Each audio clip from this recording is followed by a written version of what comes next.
guitar fans, it's Lindsay here at Maple Street Guitars, and we thought we would depart from the product demo and kind of go down the editorial path a little bit. So welcome to part one of a short series of videos we're going to do on conversion guitars. Now some of you might be wondering, Lindsay, what in the heck is a conversion guitar? This phrase is not too common. I kind of made it up, but maybe others are using it. Regardless, the concept is to take a regular everyday guitar and convert that into something that is unintended, and in so doing, discover and create a unique sonic sauce, a secret weapon to have in your arsenal. So hopefully these videos will give you guys some great ideas. And today we're going to start off with a discussion of this guitar from my collection, which is a 1967 Martin D12-20. That's a 12-fret dreadnought with a Sitka spruce top and mahogany back and sides. It was a 12-string. I have converted this into an 8-string baritone. So we're going to give it a quick listen, and then I'm going to tell you a little bit more about how this guitar came to be.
So now that we've had an opportunity to hear this 8-string baritone beast, hopefully you guys can tell that the whole concept of taking a 12-string guitar and making it into something like a baritone is absolutely doable and viable.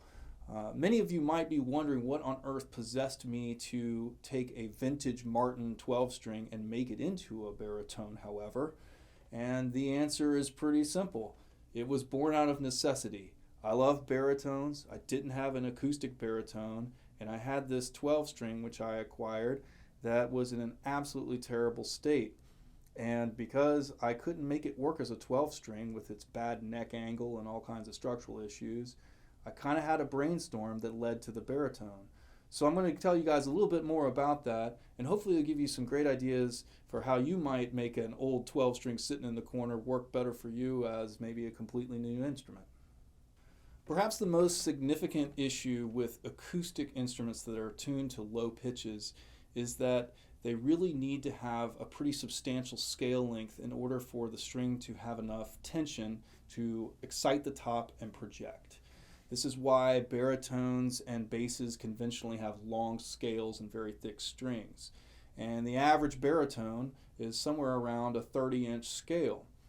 But perhaps around, 2008 or so, Taylor came out with a 8-string baritone that had a 27-inch scale. And this was a bit of a game changer because the guitar was actually a lot more playable. And frankly, I was always very impressed with this design. So when I came by this guitar, which again was in an unplayable state, I had a brainstorm that the innate design of a 12-string involved longer string lengths when you looked at the extremes. So for instance, here on the low B string, which would have been an E on the 12-string, if I strung the string to the second post and the furthest bridge pin, I was increasing the length of the string anchors by, roughly an inch or so. And that would add a great deal more tension to the string at pitch.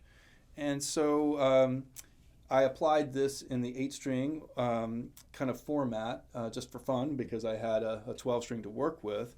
And lo and behold, there was enough tension that these strings would actually project pretty well.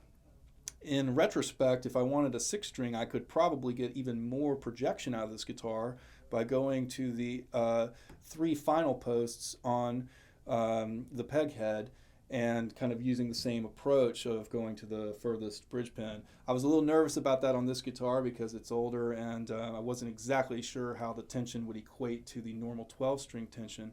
But as you guys heard, this was, by my estimate, a success story.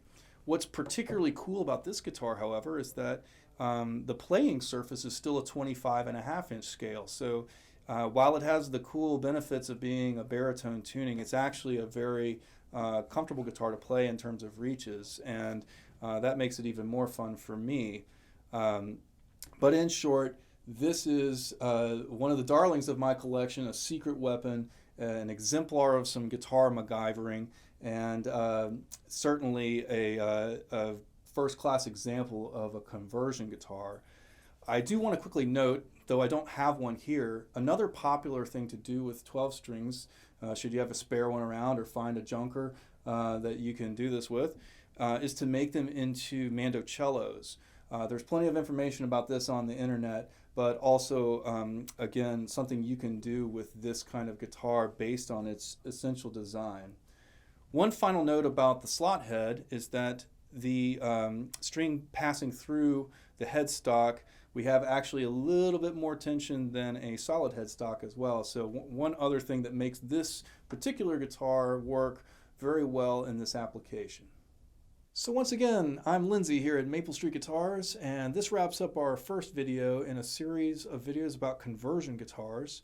This one featured my trusty old Martin D12-20, which is now living a happy life as a 8-string baritone. Hopefully it gave you guys some ideas. And if you have any questions about the conversion process, please don't hesitate to reach out to us or find us on the web at maplestreetguitars.com. In the meantime, I hope you enjoyed the video, and stay tuned for our next installment on piccolo guitars and terts tuned guitars.